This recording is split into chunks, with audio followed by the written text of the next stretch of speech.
Hola. ¿Se escucha por detrás? Sí. ¿Nos escucháis? Perfecto. Hay que decir buenos días porque aún no comimos. No, se dice buenas tardes porque es a partir de las 12. No, es cuando después de comer, tío. ¿Hay algún Esperamos. gallego más en la sala? Seguro que lo hay, ¿eh? Sí, me dice Rafa que podemos ir empezando ya. Y Rafa manda, más que nadie. Vale. Bueno, buenos días o buenas tardes, dependiendo de si le preguntáis a un gallego o a uno de Madrid. Antes de presentarnos y describiros un poquito la charla, lo que estamos haciendo siempre, dar las gracias a todos los patrocinadores por apoyar el evento, cada vez hay más. A vosotros por venir. O sea que eso es bueno. A vosotros por venir. Y bueno, la charla de hoy es pruebas de integración, básicamente, donde hablaremos de Docker, hablaremos de Azure DevOps. Yo, por presentarme, soy Unai Zorrilla. Ese es mi Twitter de handle, por si después queréis comentar algo o lo que sea. Y yo soy Luis Fraile y ahí tenéis, pues bueno, tanto nuestros handles de Twitter como los correos electrónicos para cualquier cosa que queráis comentar. Si os toca la lotería y queréis repartir el premio, pues ahí nos tenéis. Bueno, empezamos un poquitín haciendo una pequeña introducción. Tampoco queremos alargarnos mucho con teoría y demás, pero yo creo que esto siempre es importante. No sé si muchos de vosotros conoceréis ya la pirámide de testing.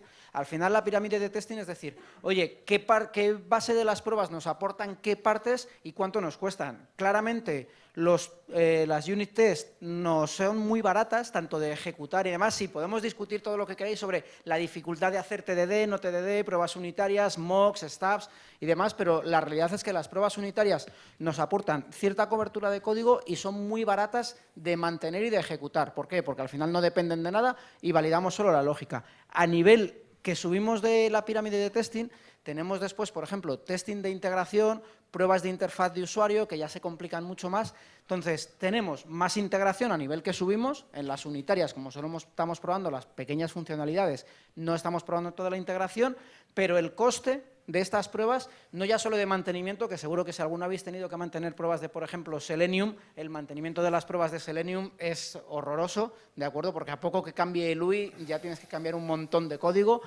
Y en medio tenemos las pruebas de integración, que tienen un coste medio y que nos aportan integración. ¿Por qué tienen un coste medio? Porque levantar cosas como una base de datos, de repente si necesitamos un service bus, necesitamos una dependencia externa de otra API que tenemos por ahí fuera, un Redis, el coste aumenta. De montar toda esa infraestructura, de ejecutar todas esas pruebas con tiempos de ejecución en builds y demás, pero nos aportan bastante integración, con lo cual también son una serie de pruebas muy interesantes a tener en nuestras automatizaciones. Y esto es lo que queríamos contaros hoy un poco.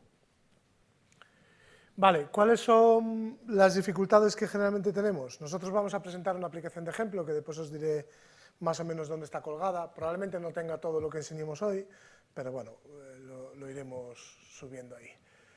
Las dificultades que generalmente tenemos, nosotros en este caso, que somos más programadores.net que otra cosa, aunque también aplicaría a cualquier otra lenguaje y plataforma, básicamente es, la primera, la velocidad de ejecución de los testes que tenemos de integración. Generalmente esos testes de integración tienen dos fases que son importantes: preparar el entorno para ejecutar una determinada prueba y después que ese entorno quede lo más limpio posible para ejecutar la siguiente prueba.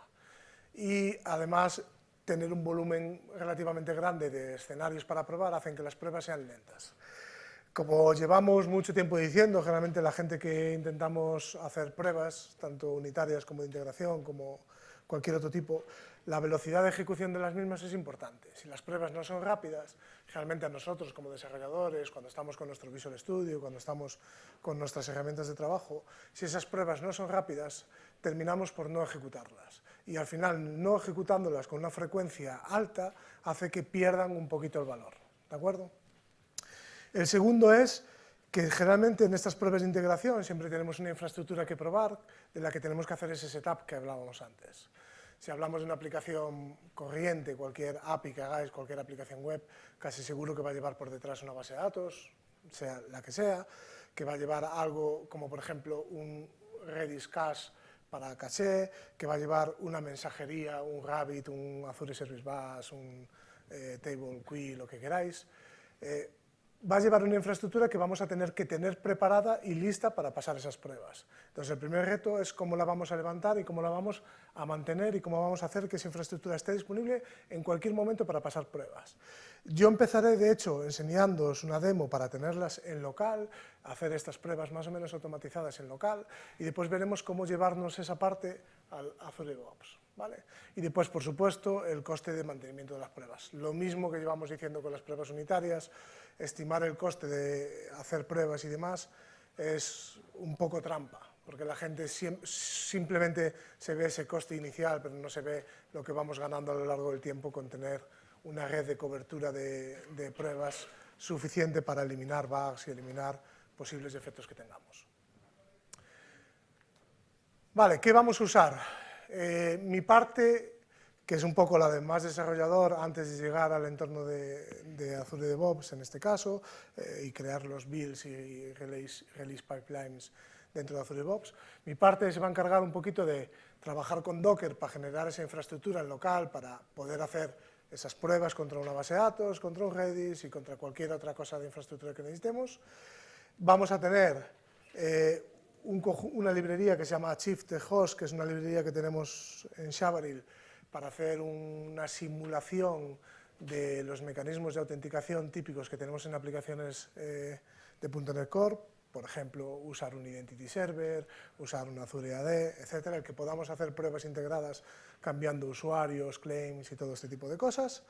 Luis hablará más de la parte de Azure DevOps Pipelines, y dentro de Azure DevOps Pipelines, probablemente una cosa que no conozcáis, que son Container Jobs y Service Containers, ¿vale? Una cosa que nos va a ayudar a estas dependencias que en local tendremos en Docker y demás, tenerlas en nuestros agentes de compilación de una manera relativamente fácil, ¿vale? ¿Empezamos? Sí, vale. Cuento yo un poquitín porque lo de Service Containers y lo de Container Jobs probablemente es algo relativamente nuevo. Service Containers, bueno, si alguno estáis usando Azure DevOps Pipelines, lo que vamos a usar aquí hoy es todo con las builds de YAML, ¿vale? Lo que vais a ver aquí no se puede hacer en el modelo antiguo de builds de cajitas que llamamos, va a ser todo con builds de YAML. Entonces, ¿qué son Service Containers? Son contenedores adicionales que nosotros vamos a decir a nuestro pipeline, a nuestra build, oye, yo necesito, cuando se ejecute este YAML de build, este pipeline, necesito estos contenedores, ¿de acuerdo?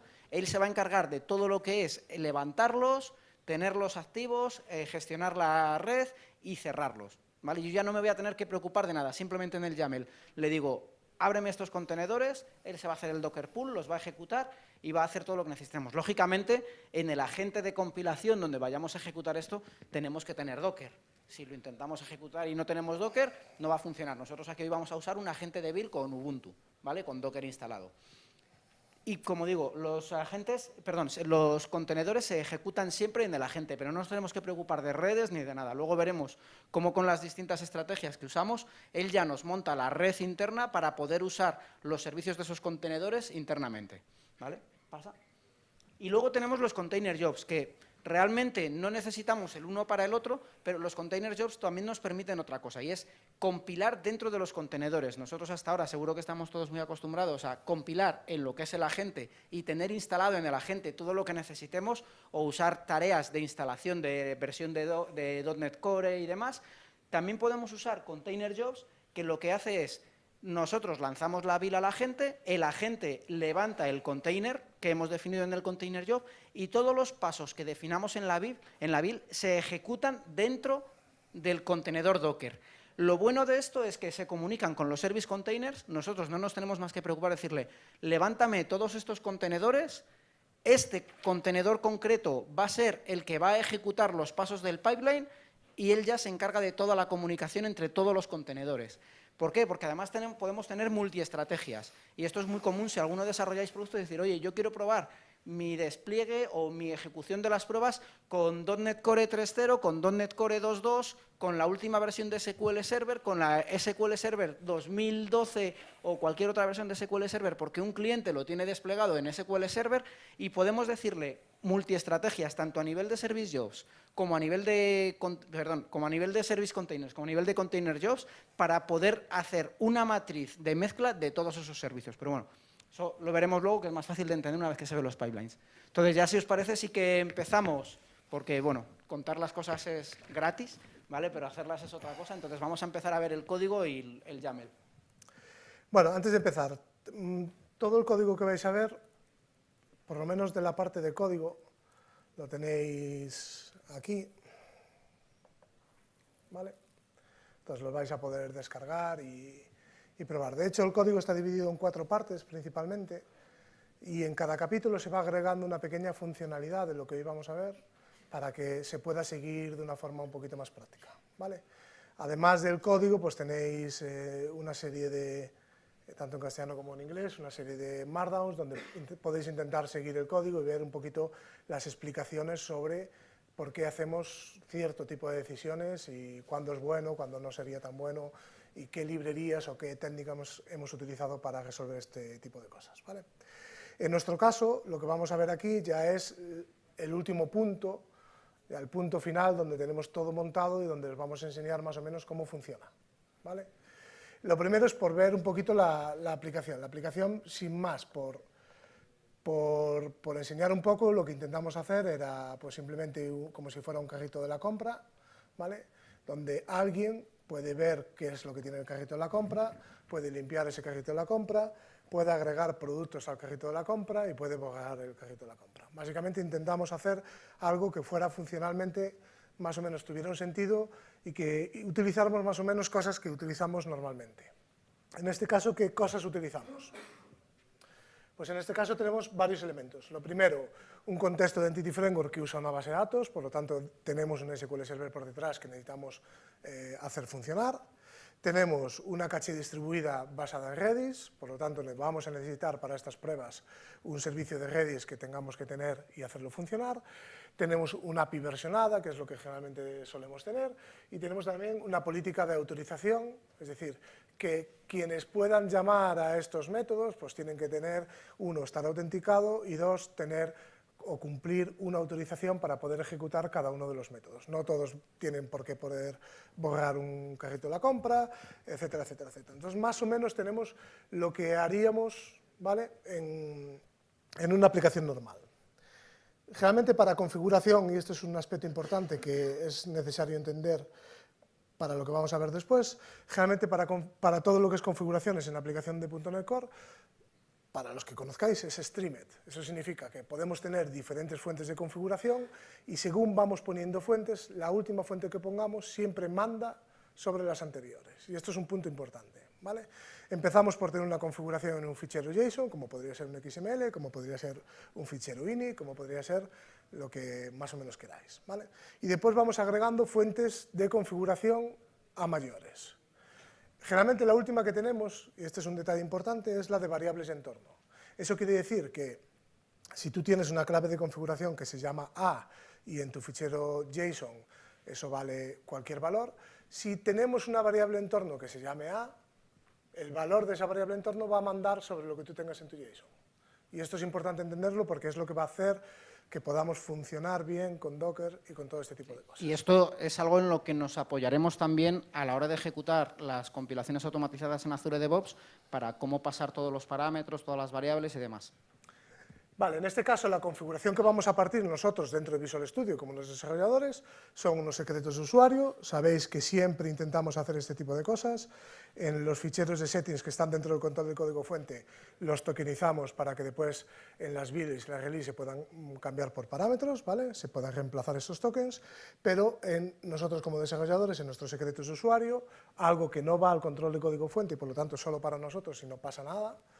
No hay problema de meter un secreto y hacer un push al repositorio porque nunca va a ir este contenido ahí.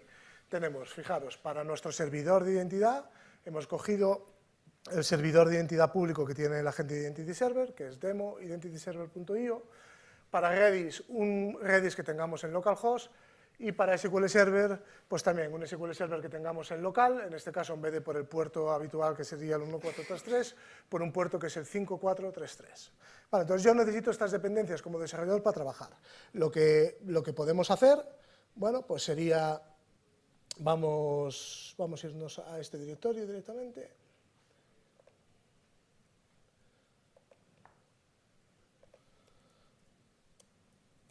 Vale, vamos a abrir code aquí. Y lo que podríamos abrirnos simplemente es un compose de Docker para que nos levantara,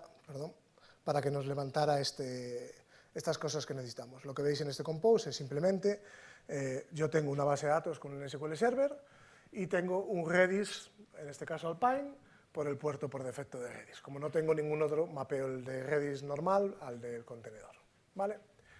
A la base de datos le ponemos una contraseña y demás, y eso es lo que forma básicamente esta cadena de conexión que yo tenía antes, ¿de acuerdo? Para Identity Server, en este caso, podríamos haber hecho la misma jugada, tener un contenedor con un Identity Server preconfigurado y levantarlo como parte de este compose. Como ya hay uno público y solemos tener internet, pues entonces en este caso decidimos hacerlo por eso, pero sería perfectamente factible y probablemente en algunos casos mucho más resilience tenerlo directamente en el contenedor que no tener que tener conexión a internet para hacer determinadas cosas, ¿vale? Entonces, como tenemos este elemento ahí, como tenemos esto aquí, me voy a ir aquí, perdón.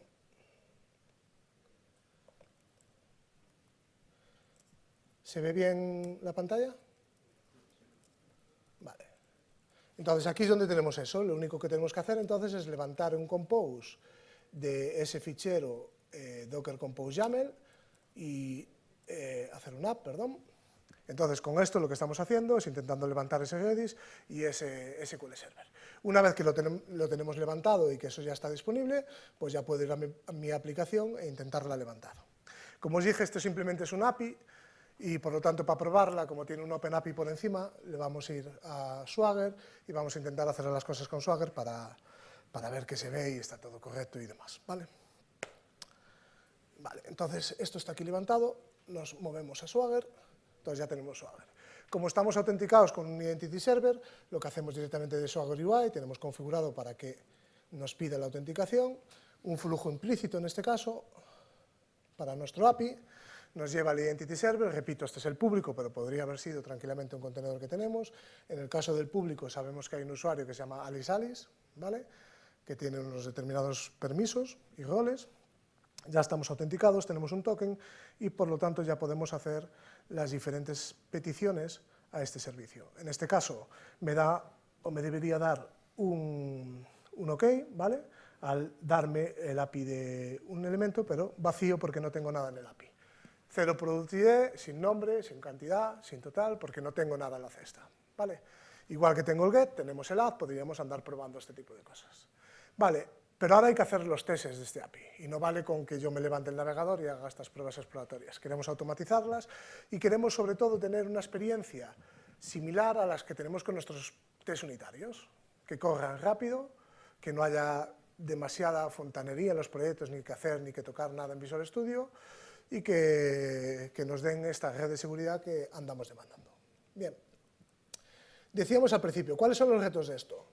Bueno, pues los retos para hacer estos test unitarios, estos test funcionales o test de integración, es básicamente tener disponibles estas dependencias, que ya hemos visto cómo tenerlas con ese compose de Docker, y preparar los datos antes de hacer las pruebas, es decir, si yo quiero ver que de verdad me recupera un elemento de la cesta de la compra, quiero simular primero que en la cesta de la compra, donde esté almacenado, que en este caso es Redis, haya algo. Y por lo tanto, cuando yo pido para ese usuario, que me devuelva esa información que debería tener. Al mismo tiempo, hay una autenticación con Identity Server. Lo que quiero no es, al pasar los tests, que se me abra un navegador y alguien tenga que poner el Alice en ese servidor de identidad para hacer algo. Quiero que más o menos sea automático, ¿vale? Y que al acabar el test, cuando ejecuta el siguiente test, si hemos modificado la base de datos, esa base de datos quede limpia y que los side effects que tú hayas podido hacer en la base de datos de unos tests no te impacten en los siguientes tests que estás ejecutando. Esos son los retos que tenemos, ¿vale? Pensad al hilo de lo que dice Unai que cuando vamos a ejecutar todo esto automáticamente con Azure DevOps, con Jenkins o con cualquier sistema de automatización o con tareas programadas que tengamos en una máquina de compilación, no va a haber usuarios que levanten esto y ni siquiera va a haber consola. Entonces es muy importante todo esto que decía de navegador, de que se limpie la base de datos para que todos se puedan ejecutar los tests una y otra vez, una y otra vez. Entonces son bastantes cosas que a la hora de vosotros hacer vuestros tests siempre tenéis que tener en cuenta. Vale, hay una serie de decisiones cuando empezamos el proyecto, sobre todo en .NET Core, que tenemos que tomar para facilitar que después podamos hacer este trabajo. Los que hayáis sido un poco ávidos y hayáis mirado cómo tenía la solución, fijaros que aquí hay como dos proyectos, uno que es Basket y otro que es Basket API, ¿vale? Una de las primeras cosas que solemos hacer siempre es separar lo que es el alojamiento de un API o de una web del propio código de la web y dejar en el alojamiento cosas que tienen que ver con el propio alojamiento, pero el código de verdad de la ejecución de esa aplicación web o de ese API HTTP, dejarlo en ese proyecto. ¿Qué cosas hay, por ejemplo, que pertenecen a un host y no nos importan nada de cara al API y nada de cara a los tests? Por ejemplo, CORS, ¿vale? CORS es una cosa que tiene que ver con una negociación entre un navegador y un servidor para poder hacer llamadas fuera de un dominio y demás, pero para nosotros eso no nos importa demasiado. Ficheros estáticos, tengo un API HTTP, ¿para qué me importa a mí si el servidor, el que va a alojar este proyecto, sirve o no ficheros estáticos? La autenticación, en realidad cuando tú estás haciendo un API, lo que te interesa es que alguien pueda hacer eso si tiene una determinada claim, si está autorizado, si tiene un valor de un rol, si tiene cualquier otro tipo de cosas. La autorización pertenece al API. El cómo te autenticas ya pertenece más al host. Y lo que nos va a permitir es que si yo defino el API en un proyecto, el host en otro, cuando yo vaya a hacer los tests, del único que adquiero es del API, y que yo en los tests pueda cambiar que la autenticación, en vez de hacerse con Identity Server, se haga con algún sistema mío que yo pueda en cualquier momento cambiar quién es el usuario o cambiar cuáles son los atributos que tiene ese usuario, ¿vale? Y en realidad lo mismo pasa con la base de datos. Si cuando tú estás configurando ese API, decides que esa base de datos sea de SQL Server y que tenga estas propiedades, cuando yo vaya a hacer los tests no voy a poder cambiar esa información. Y probablemente, o igual, a mí me interese que los tests, en vez de pasar con SQL Server, como es un Entity Framework y podría ir a diferentes proveedores, igual me interesa hacerlo con una base de datos en memoria. O igual me interesa hacerlo con un SQL Server, pero con otra serie de condiciones, ¿vale? Por ejemplo, que me avise de si hay una evaluación en cliente, en vez de que me dé un warning, que me dé un throw, que haga batching o que haga cualquier cosa. Es decir, hay cosas que nos puede interesar cambiar en los tests con respecto al API. Por eso siempre dividimos los proyectos, o intentamos dividir los proyectos, un proyecto para definición de nuestro API, de nuestra aplicación web, y un proyecto para nuestro host. En nuestro API es donde tenemos la configuración de lo que aplica nuestro API, el versionado, que use MVC, que use un JSON formatter, que use una validación Fluent, que use una autorización de algún tipo, ¿de acuerdo? Y en el host lo que hacemos es simplemente usar esta configuración y agregarle cosas que solamente dependan del host. En este caso es, me agregas la configuración que tienes en el API, por eso es basket configuration.configureservices, lo que tenga el API, y después cosas del host, pues autenticación en este caso con un token JWT Bidder para un OpenID, que el Redis caché sea Redis, valga la redundancia, y que la base de datos, ese basket content, sí que sea un SQL Server contra algo. ¿Vale? Pero al tener una configuración para el API y otra para el host, lo que me permite es que yo en los tests pueda hacer esto mismo, es decir, que pueda tener una configuración para los tests usando la configuración propia del API y que en los tests yo pueda cambiar determinadas cosas. ¿Vale? Bien, ¿dónde está la magia de eso? En esta clase. En este caso usamos XUnit, y XUnit te permite definir un concepto que se llama como fixture, que es como decir un estado que yo puedo tener entre todos los tests. Es lo que generalmente le llamábamos un fixture, y un estado que vamos a compartir entre los diferentes tests. Y después hay mecanismos para, lo puedes compartir entre todos los tests en una clase, lo puedes compartir entre muchas clases, etc. Pero en principio pensar que es un estado que puedo compartir entre los diferentes tests. Dentro de .NET Core tenemos una librería que se llama Microsoft ASP.NET Core Test Host, que nos da una clase muy interesante, que es un test server. Esta clase test server lo que te permite es crear, como si fuera un servidor, como si estuvieras alojando el API en un IS o en un Kestrel, en una consola o donde os dé la gana, pero en memoria. Es decir, este servidor va a permitir que tú hagas llamadas al API, pero sin tener que alojar esto en ningún proceso diferente al que está ejecutando tus tests. ¿Vale? Bien, entonces lo que hacemos ahí es levantar este servidor, este test server, usando una determinada configuración. Y esta es la configuración que tenemos en nuestros tests. Al igual que el host, partimos la configuración del API, pero ahora hacemos cosas diferentes. Configuramos el Redis con una cadena de conexión probablemente diferente, configuramos el SQL Server con alguna otra opción que probablemente es diferente a la que tengamos en el host o no, y configuramos la autenticación para, en vez de usar, en este caso, Identity Server, usar ese elemento que veis ahí abajo, que es Test Server Authentication, que es esa librería achieve.testhost que comentamos al principio de la charla. Y que lo que nos va a permitir es que nosotros, cuando hagamos esa petición a ese test server, podamos decirle quién es el usuario que está autenticado y qué claims y qué roles tiene. ¿De acuerdo? Una vez que definimos este estado, entonces, lo que vamos a tener aquí es que este server fixture tiene un método que se llama createRequest, que te permite hacer un request a ese API. Entonces le decimos, hazme un request a ese API, en este caso a este método getBasket que tenemos aquí, que dice simplemente cuál es la URL, que es API basket, API version 1.0, ¿vale?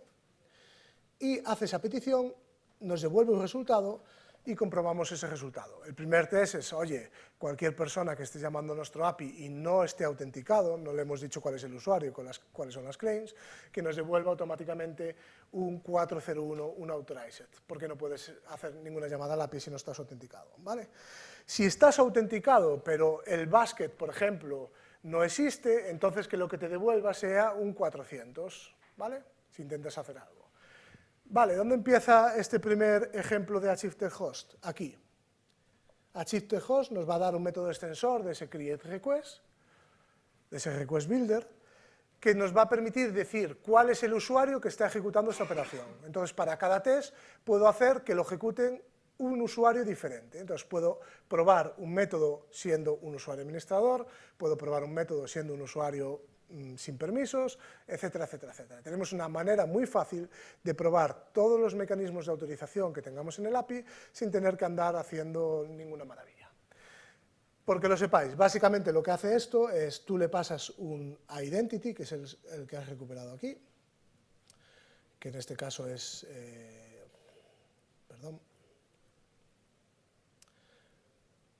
es este identity builder. Tú le pasas una identidad que lo único que te da es un usuario que tiene un name, un sub, un rol, etcétera, donde tú puedes configurar cómo quieres llamarte, qué rol quieres tener, etcétera. Y esto lo que hace es pasarlo en una cabecera, y ese After Server Authentication coge la cabecera, coge los claims, te los mete como el current user y ya está, ya tienes este mecanismo hecho, ¿vale? Bien, segunda pata que es importante resolver, la parte de los datos, ¿vale? La parte de los datos. Vamos a ir a alguno que tenga aquí datos. Es decir, si yo quiero agregar un ítem a una cesta de la compra, lo lógico que haga ese método en el API es que compruebe que el producto que vas a meter en la cesta de la compra exista en la base de datos, ¿vale? Y si no existe, no puedes insertar un elemento de la compra en un producto que no existe.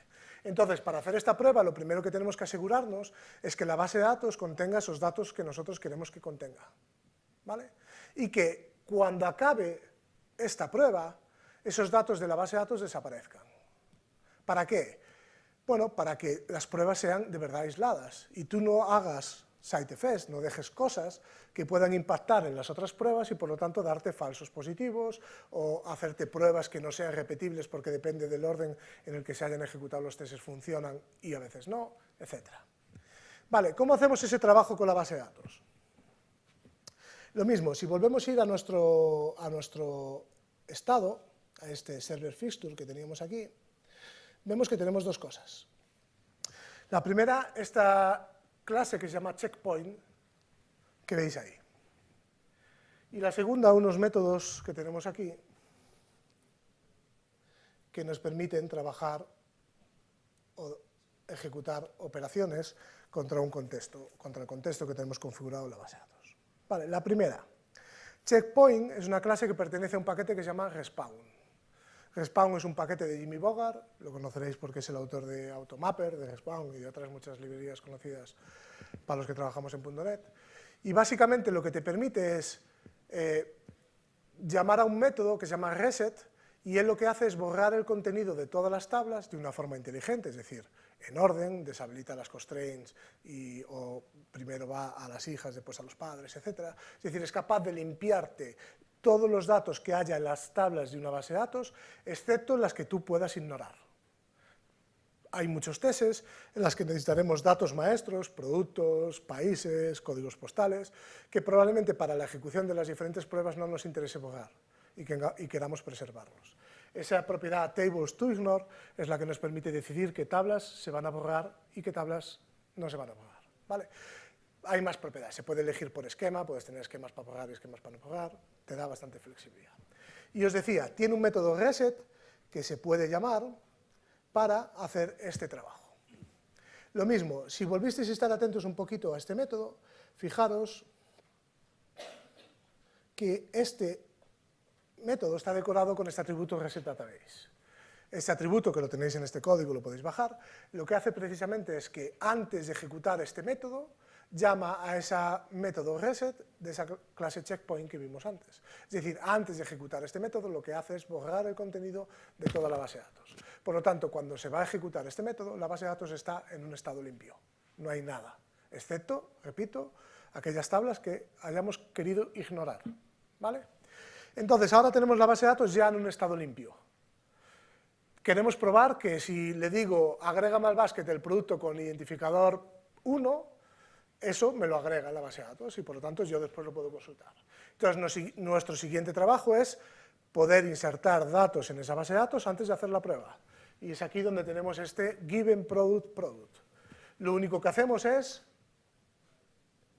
resolver el contexto de trabajo que tenemos ahí dentro y decirle que agregue un producto nuevo, en este caso con nombre sample. ¿Vale? Al insertarlo, ese product nos habrá dado un ID, ¿vale? Y por lo tanto ya puedo hacer la petición a agrégame un elemento a la cesta de la compra con una determinada ID y con un determinado body que contiene el product ID, el ID del producto que acabamos de agregar, y una cantidad determinada que es o -1, 1 o lo que sea, ¿vale? ¿Sí? Entonces, ya hemos hecho el trabajo, es decir, ya tenemos las cosas resueltas que queríamos. Tenemos un compose que nos levanta las dependencias con Redis, con SQL Server y con un Identity Server opcional, por ejemplo, y ya tenemos una manera de poder llamar a un API, a una web, hacer una petición HTTP a un web app sin necesidad de que esté alojada en un IS o en una consola, en un proceso, en el mismo que de los tests, y hemos resuelto que ya no tenemos que fastidiarnos con la autenticación y tener precreados usuarios y roles y nada, sino que tenemos una pequeña librería que nos ayuda a que cada método que hagamos lo podamos hacer en un contexto de identidad determinado, y ya tenemos un mecanismo para asegurarnos que esa base de datos que estábamos usando está limpia siempre que ejecutamos los tests y que además podemos preparar el test con los datos que necesitamos para ejecutar esta prueba.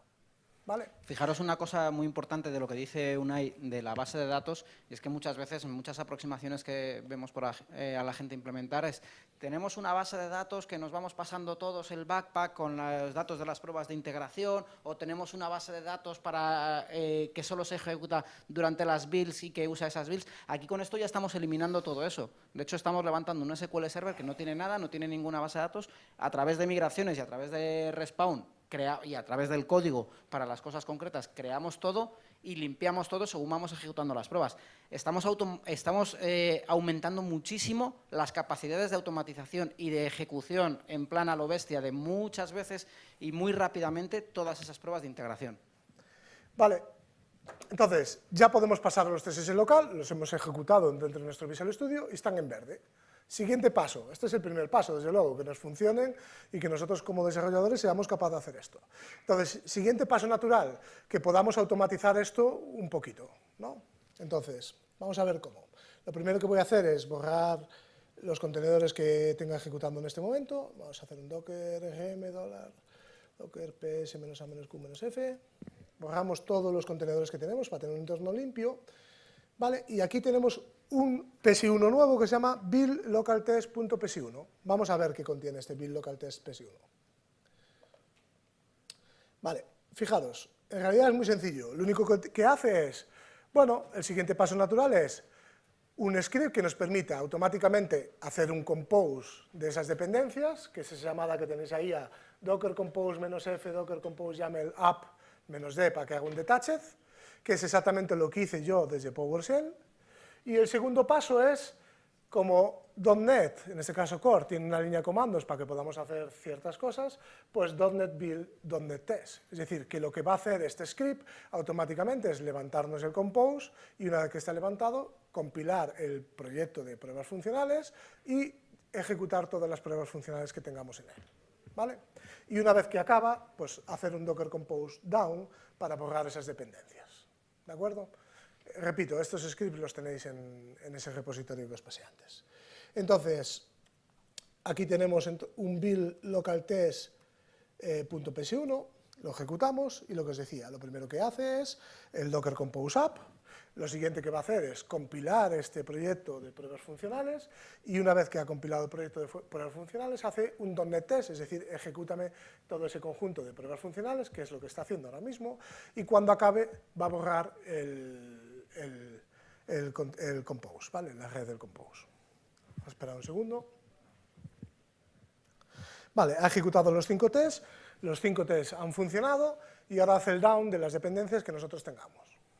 Bien, llegados hasta aquí, nuestro siguiente reto es, queremos llevarnos esto un poquito más allá, queremos llevarnos esto a la nube, a nuestro Azure DevOps o a nuestra herramienta de compilación favorita o de release favorita para hacer este tipo de trabajo.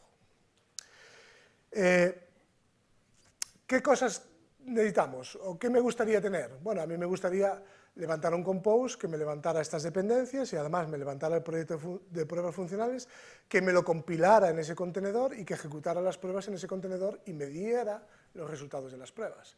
Es decir, ahora yo lo estoy compilando, pero lo estoy compilando porque en mi máquina, donde está ejecutando eso, yo tengo .NET instalado, tengo el SDK correcto con el que está configurado este proyecto y tengo todo ese tipo de cosas preparadas porque yo soy un desarrollador. Cuando nos vamos a una máquina de compilación, un agente, no tenemos por qué asumir que hay ahí instaladas ciertas cosas, ¿vale? Y sin embargo queremos poder subir esto y que haga este tipo de cosas.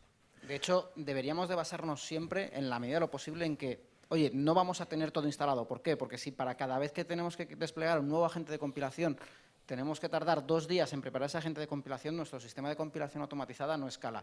Sé que hay casos excepcionales y como todo siempre hay excepciones, oye, yo necesito cosas muy concretas porque no puedo sacar a Docker y demás. Vale, siempre habrá esos casos, pero siempre tenemos que tirar en la medida de lo posible a que nuestras compilaciones puedan cambiar de agente rápidamente. Vale, siguiente paso.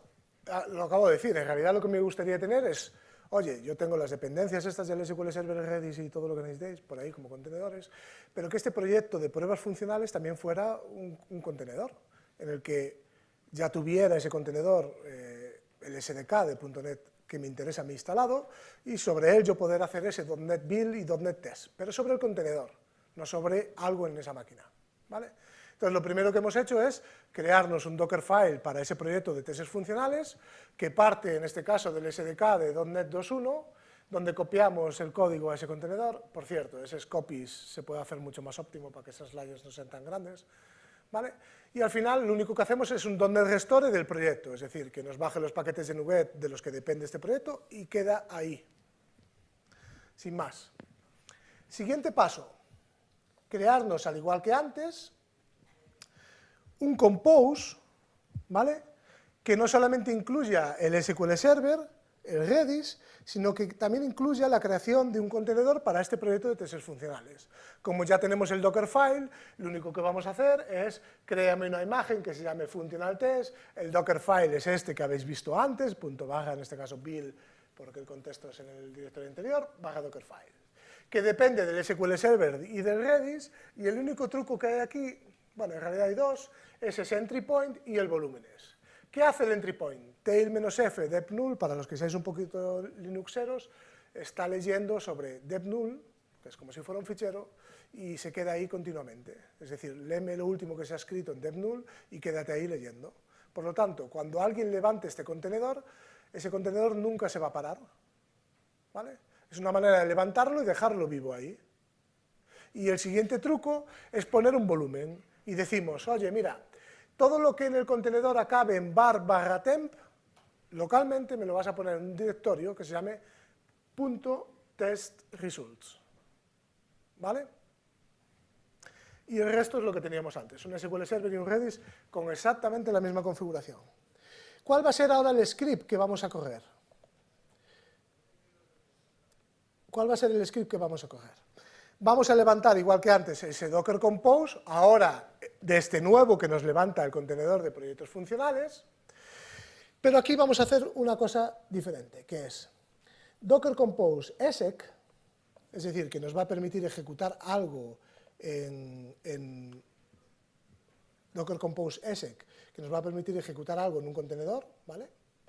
Pasándole unas variables de entorno, donde le decimos que el host de la caché es redis.data y la cadena de conexión de la variable de SQL Server es esta cadena de conexión que veis aquí,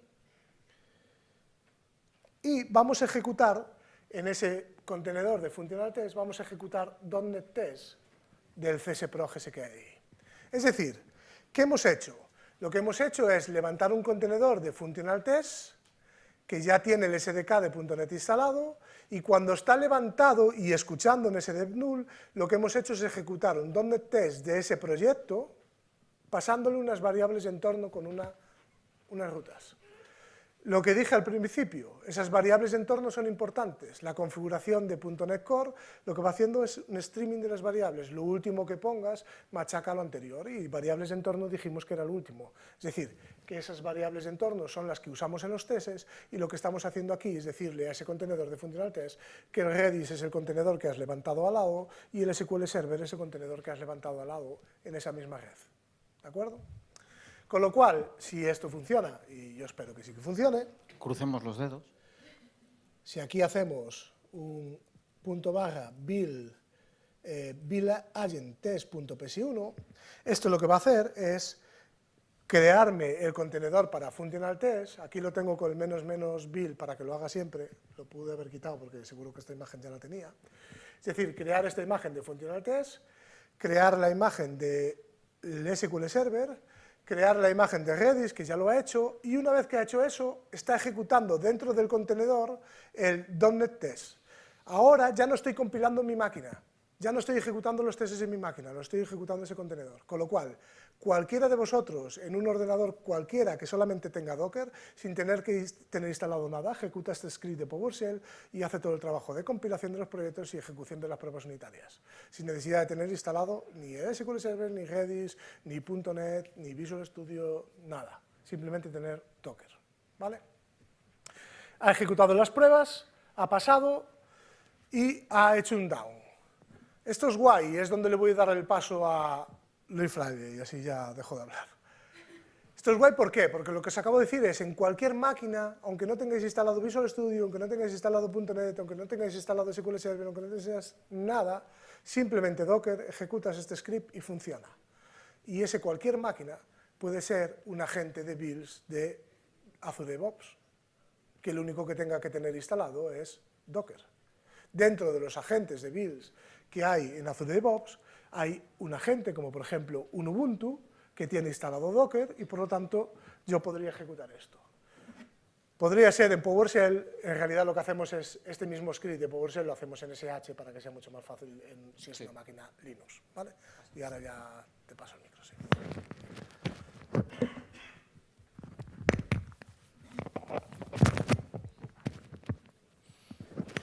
Bueno, ahora que ya hemos visto cómo lo podemos ejecutar todo en local, y a pesar de que tendríamos un PowerShell y un SH que podríamos ejecutar indistintamente pues en máquinas Windows para ejecutarlo desde aquí, yo podría tener mi build que lo único que hace es ejecutar ese PS1 y ese SH. ¿Qué es el problema que tiene eso? Bueno, aparte de todo lo que tenemos que montar ahí, que ya lo complica un poquitín más, no podemos usar todas las capacidades que podamos tener en Azure DevOps a la hora de todo lo que os vamos a enseñar ahora de multiestrategia, configuraciones, me tengo que preocupar yo mucho más de todos esos scripts y tengo muchas más piezas móviles, por así decirlo, para configurarlo. Ya os digo, no es malo, son dos aproximaciones distintas, ¿vale? Si yo tuviese solo builds de caja, si no tuviese YAML y no tuviese lo que vamos a hacer ahora, tiraríamos directamente con esos PS1 y esos SH, porque también ellos tienen una ventaja, y es que los podemos ejecutar en local. Por desgracia, a día de hoy, las builds de YAML no las podemos ejecutar en local. Si yo pudiese ejecutar en local las builds de YAML, ya os digo que no perdía tanto tiempo en hacer el PS1 y el SH, sino que directamente iba con el YAML. Entonces, vamos a ir también más o menos por el mismo orden que ha dicho Unai, aunque vamos a ir un poquitín más allá en este caso.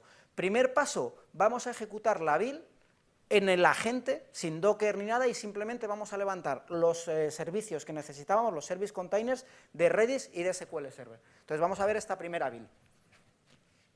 Ya os digo, todo lo que vamos a ver es en builds de YAML. Te ha saltado el despertador. Unai, para los que no lo sepáis, es que se suele despertar más o menos hasta ahora, ¿vale? Entonces... Era el tiempo de la charla. Ah.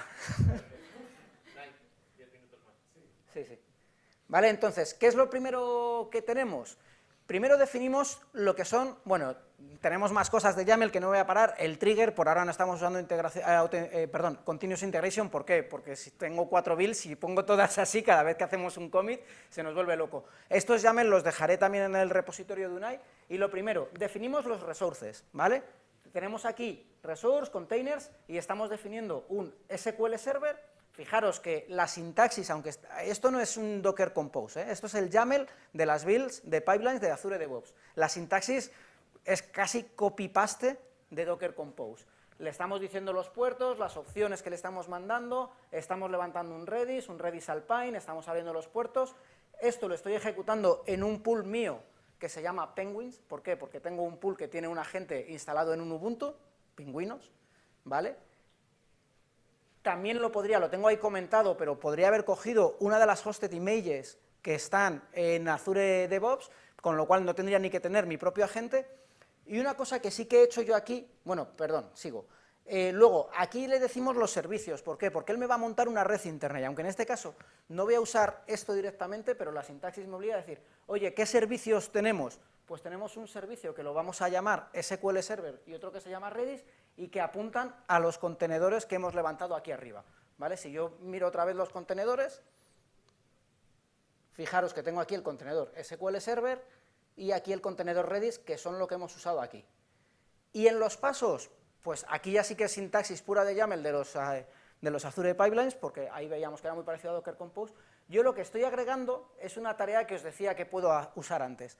Yo le puedo decir a mi build, a mi proceso de build, oye, lo primero que tienes que hacer es, por lo menos para el contexto de esta build, instalarte .NET Core 2.1.505. Yo ya sé que todos los comandos de .NET Core que vaya a ejecutar, se van a ejecutar con esta versión de .NET Core, aunque la gente no tuviese instalada esta versión de .NET Core, ¿vale? Pero bueno, ya es un paso más. Y los dos siguientes pasos, no voy a insistir más en ellos. .NET Restore, .NET Test, sin más. Si yo esto lo ejecuto, que no lo voy a ejecutar porque tampoco ya vamos con tanto tiempo, y lo he ejecutado esta mañana para que veáis que no hay trampa ni cartón, del día 27, ¿vale? Si nosotros venimos a los resultados de una build, ¿esto qué es lo que hace? Cuando empieza la compilación, aparte de los trabajos que normalmente que estaremos acostumbrados a ver, tenemos uno de inicialización de containers. Si yo despliego el log de esta inicialización de containers,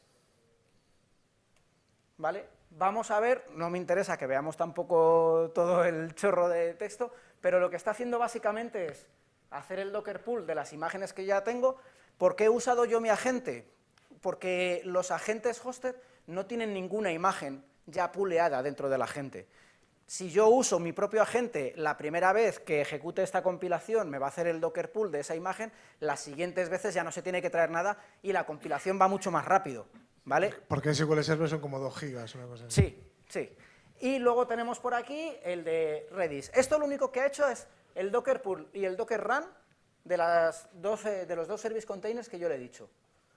Lo siguiente que tenemos aquí son las tareas, ¿de acuerdo? Bueno, el checkout del código, se ha bajado toda la versión del código fuente y ejecuta las tareas. Y yo ya no me he tenido que preocupar de nada más. Incluso aquí, la tarea de test ha hecho un Docker test de las pruebas. Si yo me vengo a los resultados de test de la build, tenemos los 5 tests que teníamos funcionando con las pruebas en local, los tenemos ya aquí. Veis que lo único que he hecho ha sido decirle que tiene que ejecutar esas 2 máquinas. ¿Qué es otra cosa de las que tenemos que configurar por dentro? Porque claro, aquí hemos hablado mucho de los ficheros de configuración. ¿Cómo sabe él que tiene que tirar de ese Redis y de ese SQL Server a la hora de ejecutar las pruebas? Con algo que os insistíamos antes, variables de entorno, ¿vale? Nuestras pruebas está configurado todo lo que es el host para coger los valores de configuración de variables de entorno. Cuando nosotros usamos variables en una build de Azure DevOps, si yo me vengo aquí, y esto es importante verlo, tengo dos variables definidas. En vez de 2 puntos, aquí se usa sintaxis de guión bajo, ¿vale? Y aquí igual. Y lo que hemos dicho es que nuestro Redis está en localhost y nuestro SQL Server está en localhost. ¿Por qué? Porque esto los está ejecutando la gente. Sabéis que cuando ejecutamos el Docker Run localmente, esas máquinas están respondiendo en localhost. Lo del localhost es importante, para lo que vamos a ver ahora. Entonces, mismo caso que hemos hecho con Unai. Siguiente caso, y voy un poco rápido que me están metiendo prisa. ¿Vale? Queremos ejecutar la build dentro de una máquina de Docker. ¿Por qué? Porque además del .NET Core y demás, tengo más cosas, que yo me he preparado mi máquina de Docker, he hecho el pull a cualquier registry y la podemos usar. Aquí estamos usando todas las máquinas del Docker Registry normal, de Docker Hub. Podríamos usar nuestros propios registries, ¿de acuerdo? Se puede configurar. Si yo ahora aquí edito, fijaros que la primera parte cambia un poquitín. Yo antes simplemente tenía Redis y SQL Server, y ahora estoy diciendo otra, que es la imagen de .NET 2.1, ¿vale? Cuando estamos bajando aquí un poquitín, iba a ver si se veía, pero hay que subir. Estoy usando mi mismo pool de antes, tenemos los servicios, que aquí, para que veáis el cambio, he añadido un guión bajo, para que veamos que esta máquina se corresponde con este servicio que va a levantar Docker, y lo que le he dicho es que el container es el agent container, que es el que está arriba definido. Esto lo que define es que todos estos pasos que vienen aquí, cuando se ejecuten, se van a ejecutar dentro de este contenedor, ¿vale? Pero a la vez de ejecutar ese contenedor, nos está haciendo un Docker Compose con ese contenedor, Redis y SQL Server. Entonces, lo que os enseñaba antes, bueno, y los pasos siguientes es .NET Restore y .NET Test. Aquí ya no tengo la instalación del .NET Core, porque lo tenemos en la propia máquina de Docker, ¿vale? Y aquí es lo que os quería enseñar, y por eso antes os lo he contado lo último, para que sigáis todo el hilo. Fijaros, yo antes ponía localhost, ahora pongo el nombre del servicio que hemos configurado en el YAML, porque ahora es distinto. Ahora la build no se está ejecutando en el agente y por tanto no es localhost. Ahora apunta a Redis Cache y SQL Server, que si volvemos hacia atrás, fijaros que yo había definido SQL Server y Redis, que se corresponde con los servicios SQL Server, y Redis Cache con el guión bajo, ¿vale? Vale, pasamos a multiestrategia para que sí. Nos van a echar. Yo creo que esta parte es importante y lo comentó Luis Fraile al principio. Si estamos haciendo producto, generalmente no podemos tomar decisiones. No, solo vamos a funcionar con SQL Server 2019 o 2018, solo vamos a funcionar con esta versión de tal. Eso es relativamente difícil cuando hacemos producto. Y por lo tanto, puede que estas pruebas funcionales que estamos ejecutando, nos gustaría pasarlas con un SQL Server 2019, con un 2016, con un 2015, para todos los que le demos soporte a ese producto. Esto es lo que vamos a ver ahora. Fijaros cómo ahora, a la hora de definir nuestros recursos, tenemos los containers, yo estoy definiendo un SQL Server, estoy definiendo un container que es Redis Latest, que simplemente la imagen es Redis Alpine, y estoy definiendo otro contenedor que es Redis 4, en el que estoy usando la imagen de Docker de Redis 4.0 específica a Alpine, ¿vale? Uso Alpine para que sean más pequeñitas, no por nada en concreto. Tenemos lo mismo que teníamos antes, el pool, y aquí ya viene un poco lo complejo, la estrategia. Yo le estoy diciendo, me vas a crear una matriz de estrategia en la cual vamos a tener Redis Latest, que, espera, justo ha ido a caer donde menos ayuda, ahí. Espera, bajo un poquitín. Con esa estrategia lo que está haciendo es que esta build la ejecutemos una vez con una versión de Redis y otra vez con otra versión. Lo vamos a ver ahora en los resultados, pero fijaros, lo importante aquí es que estamos definiendo. Tenemos una versión Redis Latest en la cual Redis Service apunta al contenedor Redis Latest, una estrategia Redis 4 en el cual el Redis Service apunta a Redis 4. Donde defino yo mis servicios que veíais antes, que le estoy diciendo qué servicios está levantando, SQL Server, que no tenemos múltiple estrategia, pongo SQL Server, en la de Redis le digo, oye, apunta a la variable Redis Service. Redis Service está definida en esta estrategia dos veces, una para la última versión y otra para el Redis 4. El resto de cosas no cambia nada, seguimos teniendo las tareas como antes, como aquí no estamos usando contenedores Si me vengo a las variables, vemos que pone localhost, ¿vale? Y cuando nos venimos a los resultados de esta ejecución, de esta build,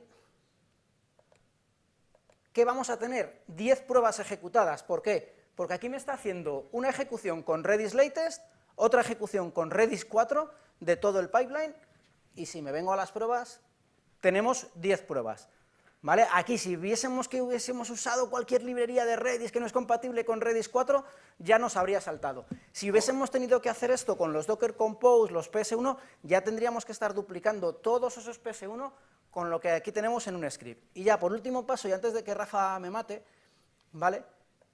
O ellos, porque es la hora de la estáis esperando para comer, una multiestrategia aún más complicada. Imaginaros además que yo quiero probar a compilar con distintas versiones de .NET Core y a ejecutar las pruebas con distintas versiones de Redis o del SQL Server.